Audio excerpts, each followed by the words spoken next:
Amém. Marcos 16, 14 diz: Finalmente apareceu aos 11, estando eles assentados juntamente, e lançou-lhes em rosto a sua incredulidade e dureza de coração, por não haverem crido nos que o tinham visto já ressuscitado.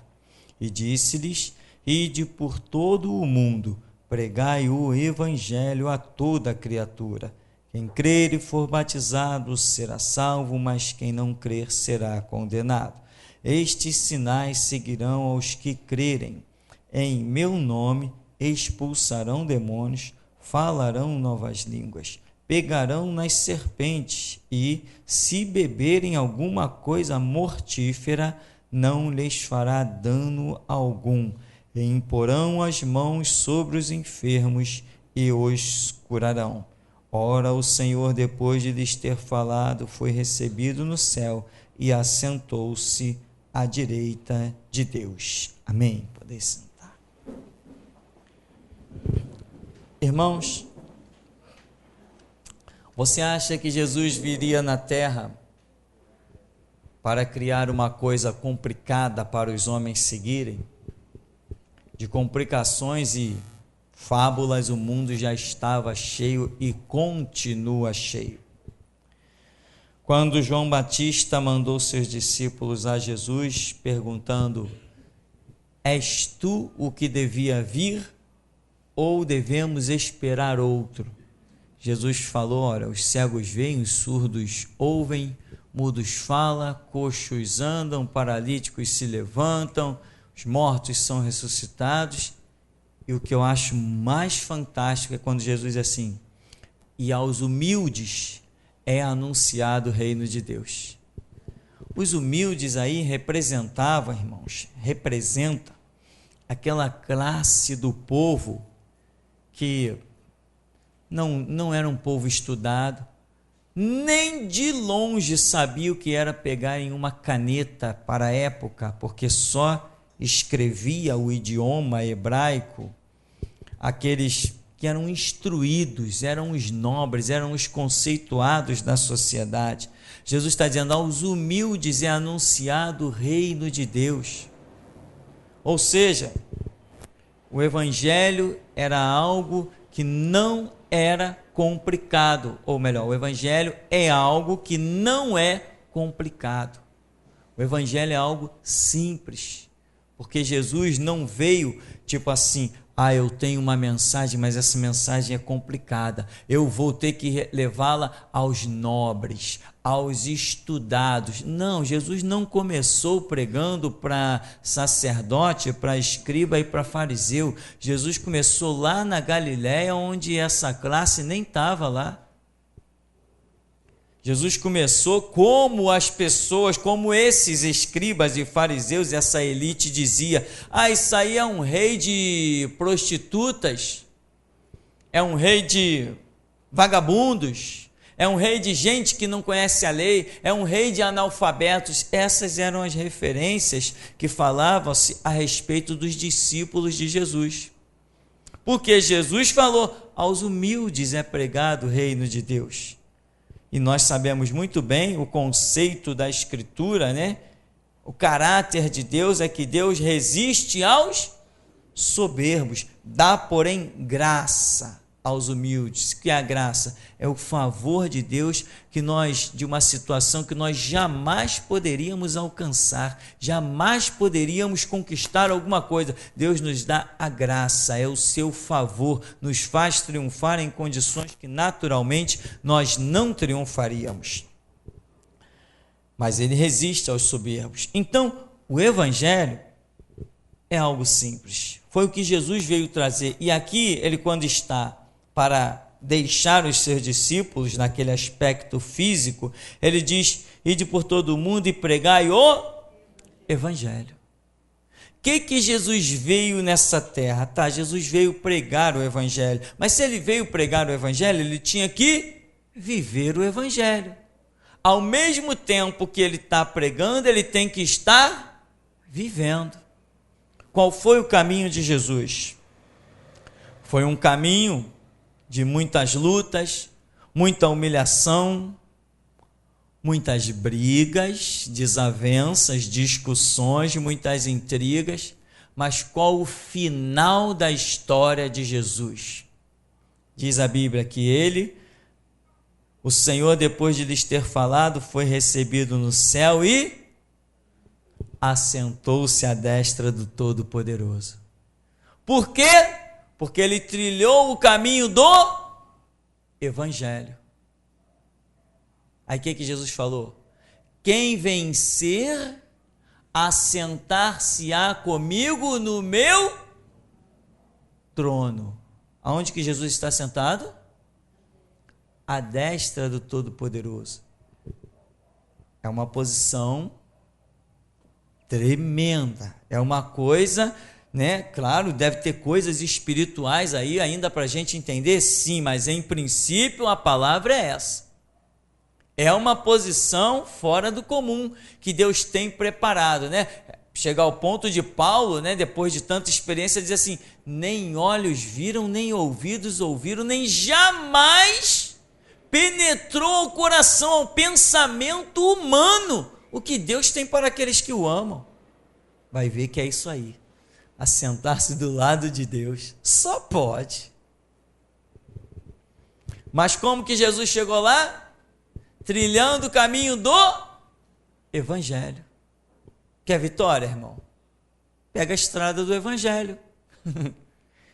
Alguém viu Jesus doente? Quando foi que Jesus estava resfriado? Não viu. Quer cura? Pega a estrada do Evangelho. Alguém viu Jesus mendigando pão? Quer mesa farta? Pega a estrada do Evangelho, irmão. Se você souber, se você aprender a pegar a estrada do Evangelho, meu irmão, você vai triunfar. Como Paulo escreve, de fé em fé e de glória em glória. Então, a estrada do Evangelho é a glória que nós temos.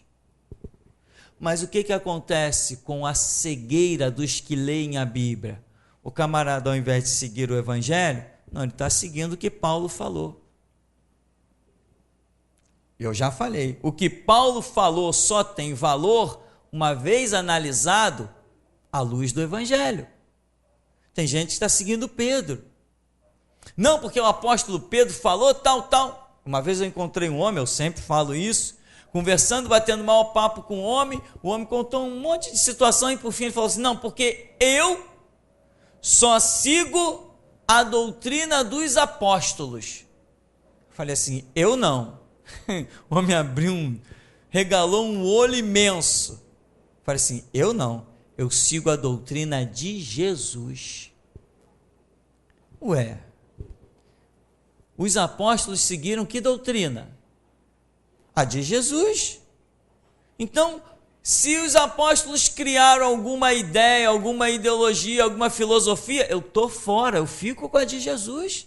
Eu tenho acesso à doutrina de Jesus, para que eu vou me atribular, me envolver com coisas que eu sei que não faz parte da doutrina de Jesus? Tem pessoas hoje que na Bíblia não sabem nem achar o que é o Evangelho de Jesus. Irmão, onde está o Evangelho de Jesus? Está na Bíblia. Não, está na Bíblia. Como Gênesis é o Evangelho de Jesus? O que é o Evangelho de Jesus? Os 10 mandamentos de Moisés? O que é o Evangelho de Jesus? Tem gente ainda hoje, com 10, 15 anos de igreja, que não sabe aonde está registrado o Evangelho de Jesus. Aí o camarada segue tudo que tem por aí. Irmão, a doutrina é o Evangelho de Jesus. É com ela que você cura enfermo, é com ela que você expulsa demônio, é com ela que você se assenta à destra do Todo-Poderoso, é com ela que você anda nas nuvens com Cristo, é com ela que até diz aqui um texto que nós lemos, né? Se beberes alguma coisa mortífera, não vai te fazer mal algum. Por quê? Ide por todo mundo e pregai o Evangelho a toda criatura. Quem prega é porque vive. Esse é o conceito da realidade, da verdade. Quem prega é porque vive. Jesus está dizendo, ide por todo mundo, pregai. Automaticamente, vivei o evangelho. Se alguém botar um prato de veneno para você, não esquenta, não vai te fazer mal algum. E quantos testemunhos nós temos a respeito disso? Quantos testemunhos? Mas sim, um homem, ele dava um testemunho, até gravou o testemunho, de que a mãe achava que ele era a ovelha negra. Uma família toda de espírita e católica, o cidadão resolve se converter. Um belo dia a mãe vai colocar o almoço para ele. Quando ele vai meter o garfo na boca, o Senhor fala com ele assim, essa comida está envenenada. Quando ele pensou em afastar o prato, não, coma. Coma e depois que você acabar de comer, diga para sua mãe que você nunca comeu uma comida tão saborosa quanto esta. Aleluia, Deus! E o homem mandou ver na comida. Quando terminou, mãe, quero dizer uma coisa para a senhora, eu nunca comi uma comida tão saborosa quanto esta. A mãe olhou para aquele filho de pé falando isso, caiu nos joelhos dele, eu quero teu Deus.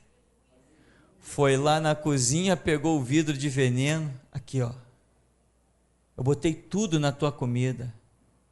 Ele falou, mãe, mas eu sirvo um Deus vivo. Então, irmão, isso aí são tantos testemunhos que temos a esse respeito, né? O nosso Deus é tremendo. Irmão, e você pensa que você já não comeu muito veneno por aí, não?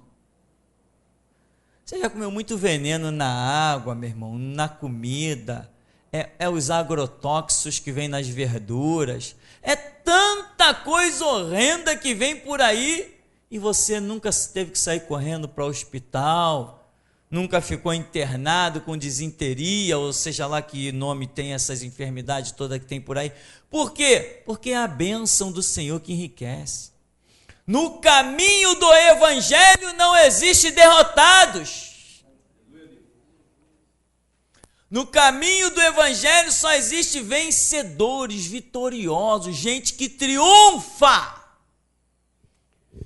Ah, mas aquele camarada ali é crente e está derrotado. Crente derrotado? Não, então ele não é crente, ele não está no caminho do evangelho. A crença dele é por outras coisas. Porque quem está no caminho do evangelho de Jesus Cristo, com a crença no Deus vivo e poderoso, verdadeiro, esse não sabe o que é derrota.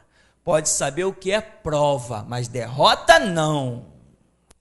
Jesus Cristo conheceu até o túmulo, mas não conheceu a derrota. Amém, meu irmão? Jesus Cristo conheceu o túmulo, mas a derrota não. Jesus Cristo conheceu a coroa de espinho, mas a derrota não. Jesus Cristo conheceu chicotada, mas derrota não. Jesus Cristo conheceu o peso da cruz, mas derrota não. Nós bem sabemos em quem temos crido. Estevão conheceu a chuva de pedras, mas derrota não.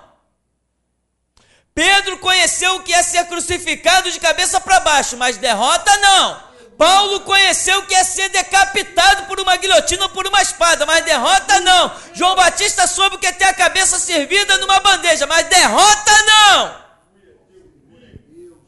No caminho do evangelho não existe derrota. Não interessa o que venha pela frente, está consumado, eu sou vencedor. Pode vir o que vier, haja o que houver. Mas sabe o que acontece com as pessoas? Se deixam dissuadir. Começam bem, mas o seu próprio ego maldito, o seu próprio orgulho e vaidade, arranca a pessoa do altar de Deus. Quantas pessoas começam tão bem, não, aqui está a verdade, a Bíblia é a palavra de Deus, eu tenho que ler a Bíblia, eu tenho que conhecer os mandamentos do Senhor, tal, daqui a pouco cai nas redes de um mercenário, põe a Bíblia de lado, está levando o pão ungido, o sal ungido, a vassoura ungida. Quanta gente, a água ungida, a água de preferência, porque é mais barato, né, irmão, encher vidrinho da torneira, sai bem mais barato do que outras coisas. Tem gente que está levando cimento ungido para casa, o martelo ungido. Tem gente que está se desviou do evangelho a tal ponto que está em doutrinas que, ó irmão, escreve aí num papel todos os teus pecados, para que você possa então receber o perdão, a restauração de Deus e blá, blá, blá, blá, blá. Aí o pobre coitado do infeliz, do irmão, vai lá, escreve todo, aí fica rebuscando na sua memória aquilo que Deus já falou, eu já esqueci. O camarada fica buscando, o que eu pequei mesmo quando eu tinha 10 anos, 11 anos, 15 anos, e fica buscando o pecado para escrever no papel, enquanto que a doutrina de Cristo já diz que dos teus pecados não me lembrarei mais, lançarei nas profundezas do mar. O sangue de Cristo nos purifica de todo pecado, mas as pessoas não querem viver o evangelho. Irmão, se você entender o que é evangelho e abrir mão da tua vida para viver o evangelho, olha, nem que o diabo convoque toda a raça infernal, ele vai dizer assim, não adianta, vamos cada um voltar para o nosso canto, porque contra o evangelho nós nada podemos. Irmão, faça o seguinte, seja um porta-voz do evangelho.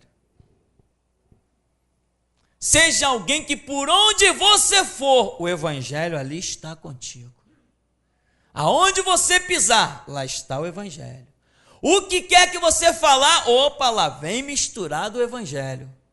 O teu Deus tem que transparecer em tudo que você fizer, em tudo que você tocar, em tudo que você falar. Na estrada do evangelho, só tem vitória, irmão. Só tem vitória. Uma vez, hoje eu estava conversando com os irmãos na obra, sempre a gente conversa muito, tem sido uma bênção, tem sido uma glória essa obra, tem nos dado muitas experiências, tem sido uma glória. Eu tenho dito para mim e para os irmãos, como é bom estarmos aonde Deus quer que estejamos, como é bom fazermos aquilo que Deus quer que façamos.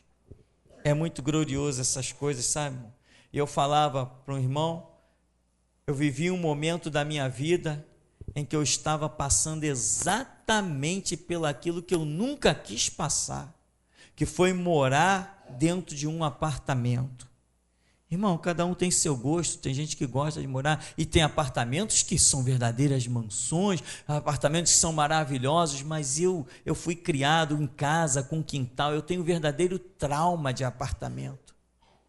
Eu tenho verdadeiro trauma, porque a minha vida foi aí, nesses quintais, correndo para lá, correndo pela rua. Então, e resultado, houve um período da minha vida que, além de eu ter um filho, precisando de remédios, e eu não ter um centavo para comprar de remédio, além de eu estar numa crise terrível, uma mulher que acho que nem o diabo conseguiria me atormentar tanto quanto aquela mulher me atormentava, sem saber o que ia comer no dia seguinte, uma situação horripilante, e eu ainda estava morando dentro de um apartamento.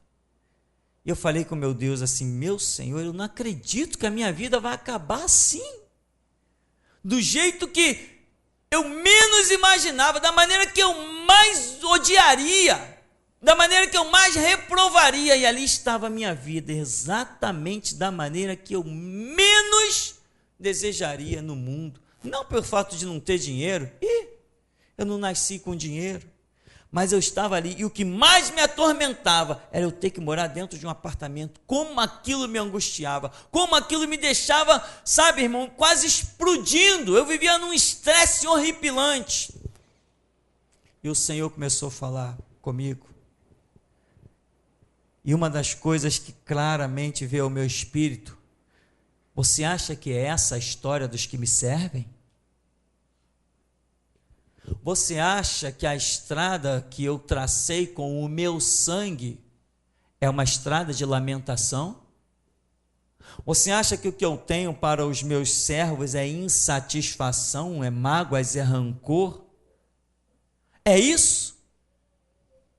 Irmão, e eu te pergunto, você acha que qual estrada Deus preparou para você? Que tipo de estrada o sangue de um justo derramado por você pode traçar? Que tipo de projeto Deus traçou lá na eternidade, abriu mão do seu filho para vir te dar um caminho? Que tipo de caminho é esse? Irmão, mais uma vez estamos falando, parece que essa semana é a conferência de eu falar isso. Meu irmão, você tem tudo para triunfar. Não procure culpados da sua derrota. Irmão, vou dizer uma coisa para você.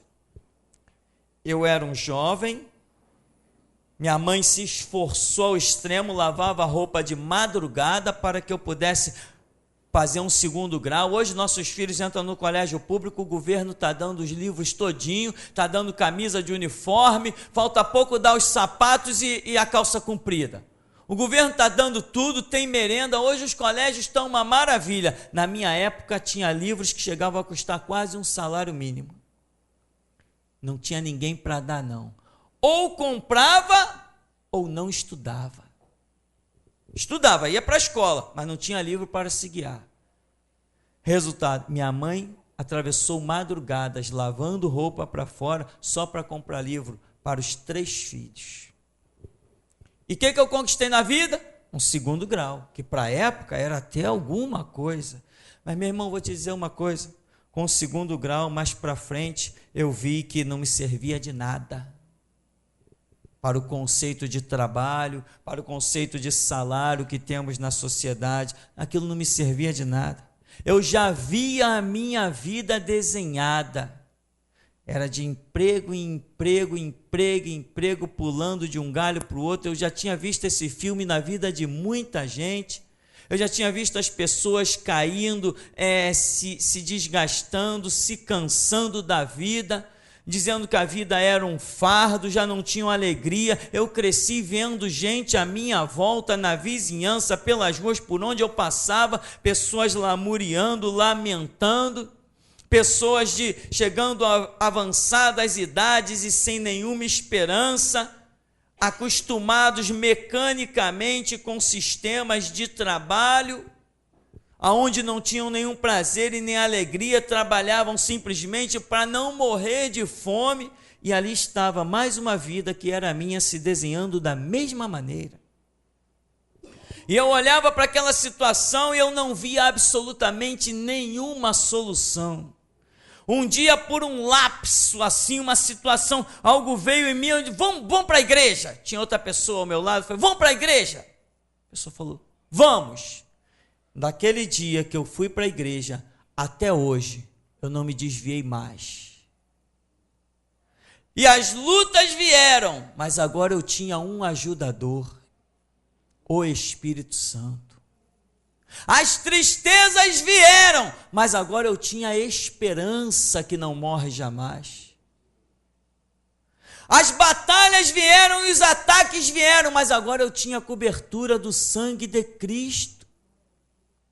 Muita coisa aconteceu e agora tinha gente para dizer como antes, não vai dar em nada, não vai ser nada, não vai prestar para nada, mas agora eu tinha a espada do Espírito, que é a palavra de Deus, para desfazer todos os dardos inflamados das trevas. E muita gente me criticou, e teve gente que me criticou em certo período da minha vida, desempregado, e alguém dizia, vai procurar um emprego, vai estourando, mas tu vai viver de oração? Como que vai ser o teu amanhã? Deus proverá o meu amanhã. Isso não é demagogia, nem estou inventando frases, nem criando situações. Isso aconteceu. Mas como vai ser o teu dia de amanhã? A Escritura diz, não andeis ansiosos com coisa alguma. Olhai para as aves do céu, olhai para os lírios do campo. Não semeiam nem fiam, e o Senhor os alimenta. O nosso amanhã é sustentado por Deus quando estamos na estrada do Evangelho. Eu não disse quando estamos dentro de uma igreja. Eu disse quando estamos na estrada do Evangelho. Nesse lugar não tem espaço para ilusão. Ninguém está bem, ninguém está salvo, ninguém está feliz porque está dentro de uma igreja. Nós só estamos salvos, bem e felizes quando estamos na estrada do Evangelho. Judas estava na maior igreja de todos os tempos, Jesus pessoalmente ali agindo tudo, e no entanto ele não estava na estrada do Evangelho, foi para o inferno. Aqui, o Senhor diz: ide por todo o mundo e pregai o Evangelho.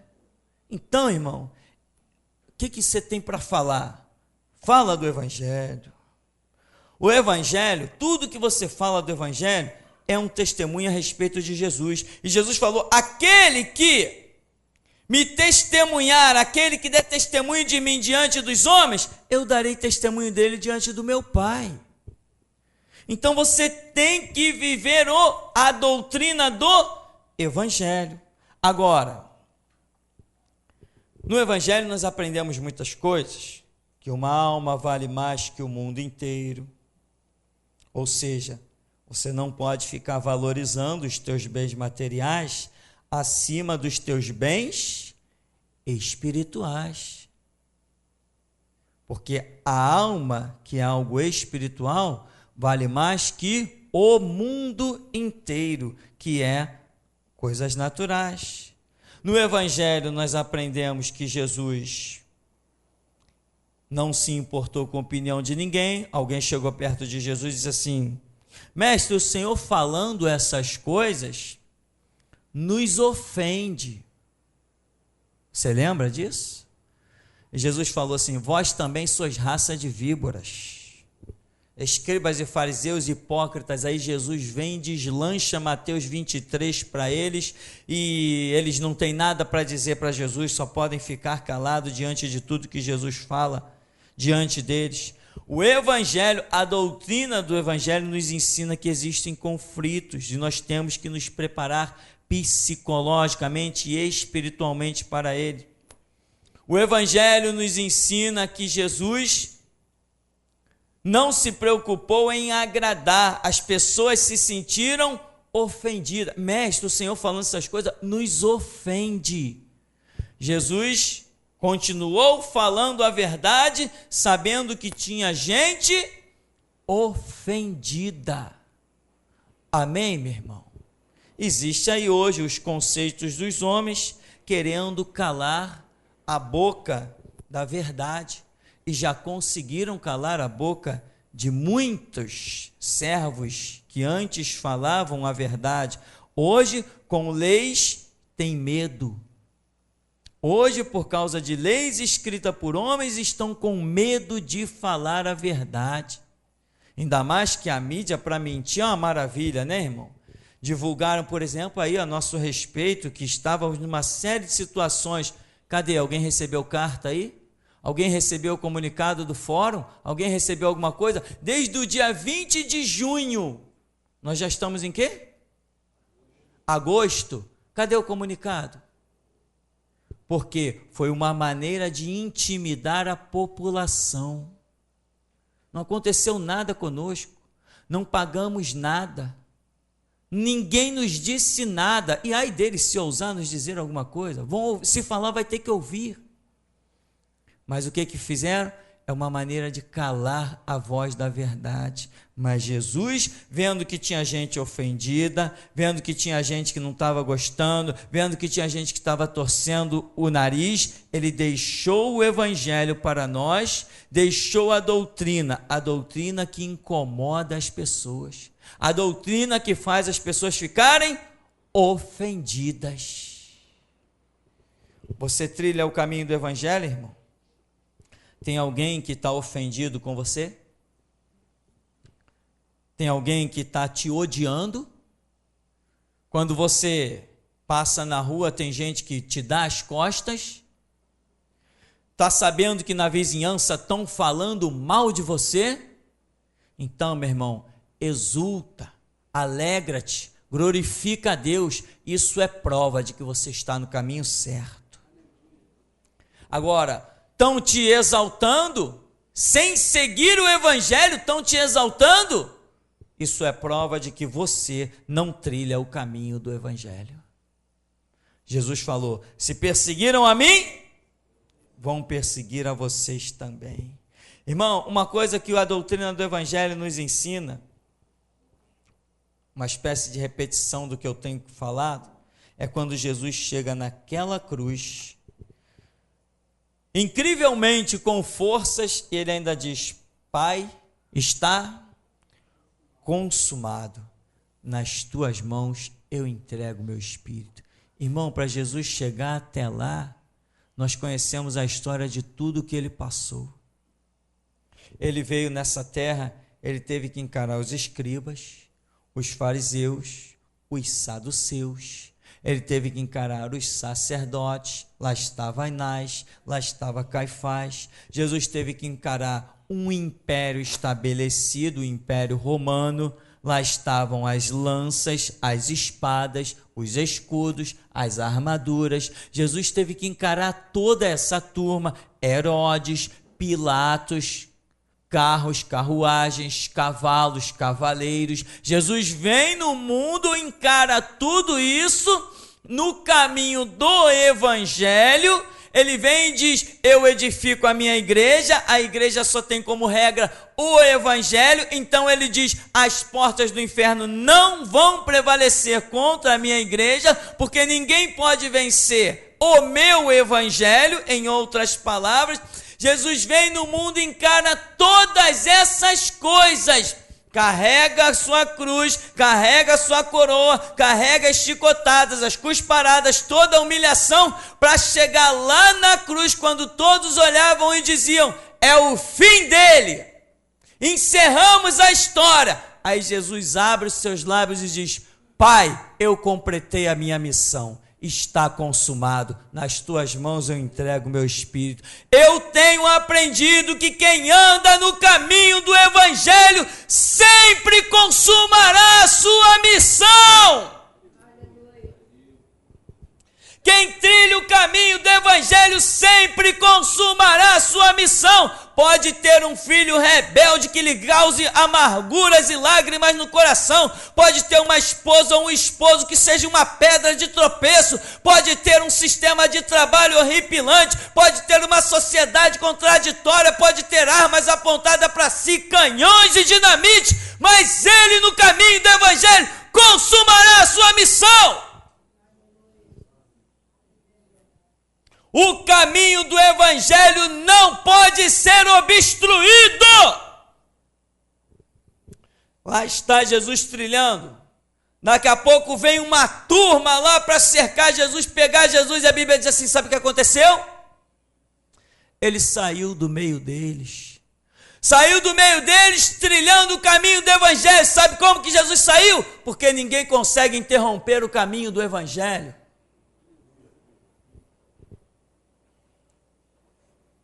Agora, se você não trilha o caminho do evangelho, irmão, não se iluda com a igreja.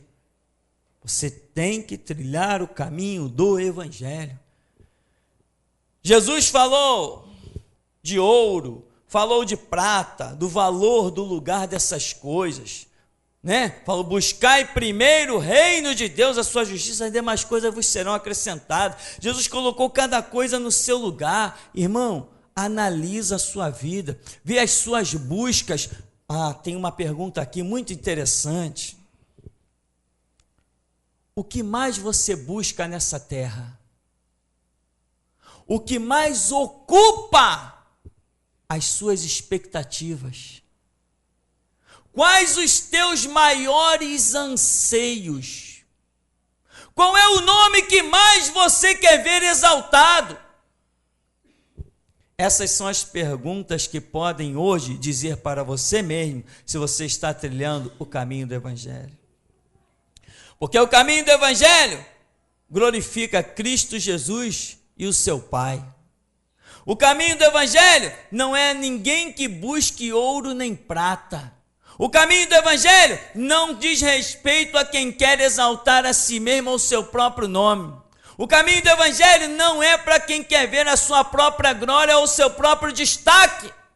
O caminho do evangelho é ver Deus entronizado acima de todas as coisas, como Jesus disse: Pai, eu lhes dei a conhecer o teu nome e a tua palavra, e o mundo os odiou, porque eu cumpri a minha missão.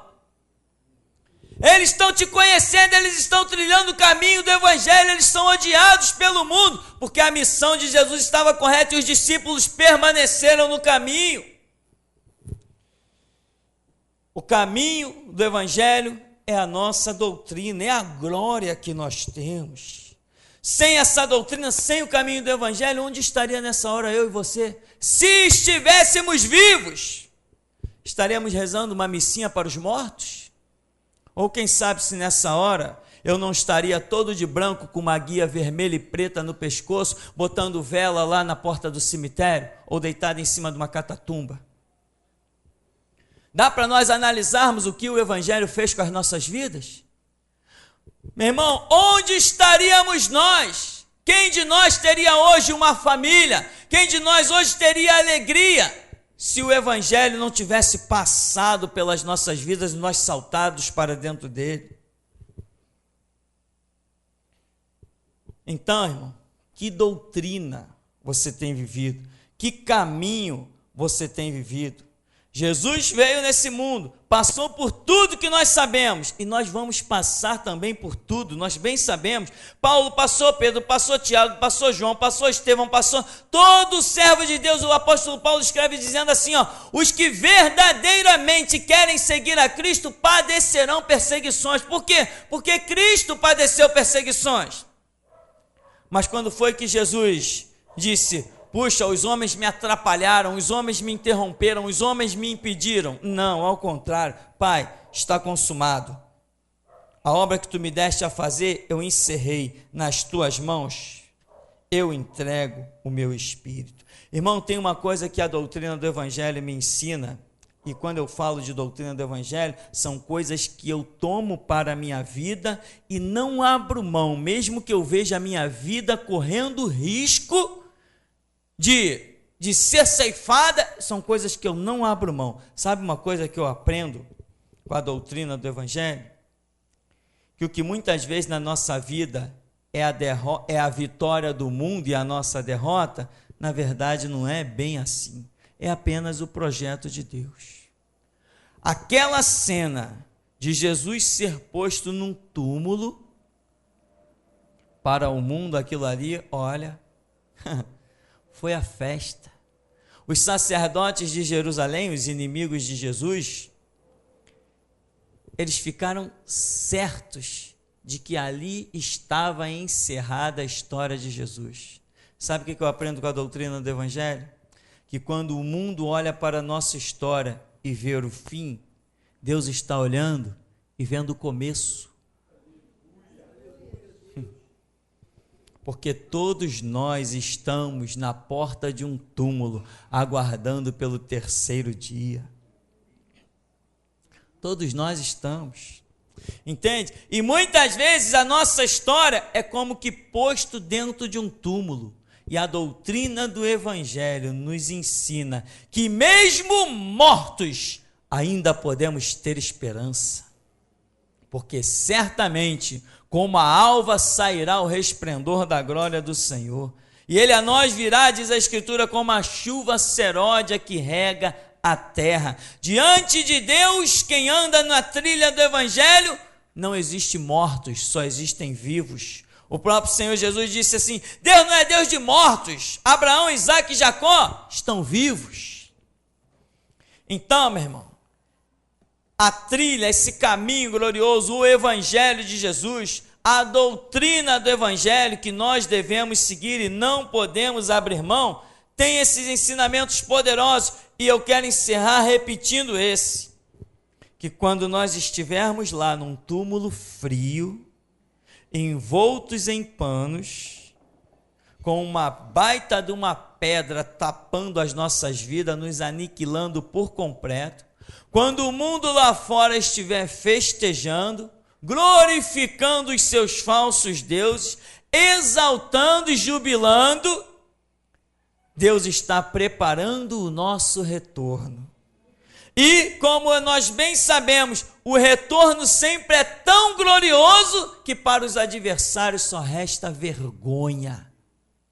A vergonha, a vexação, é só que resta para eles a humilhação. E quando nós voltamos da restauração com o nosso Deus, voltamos com forças que antes nós não tínhamos.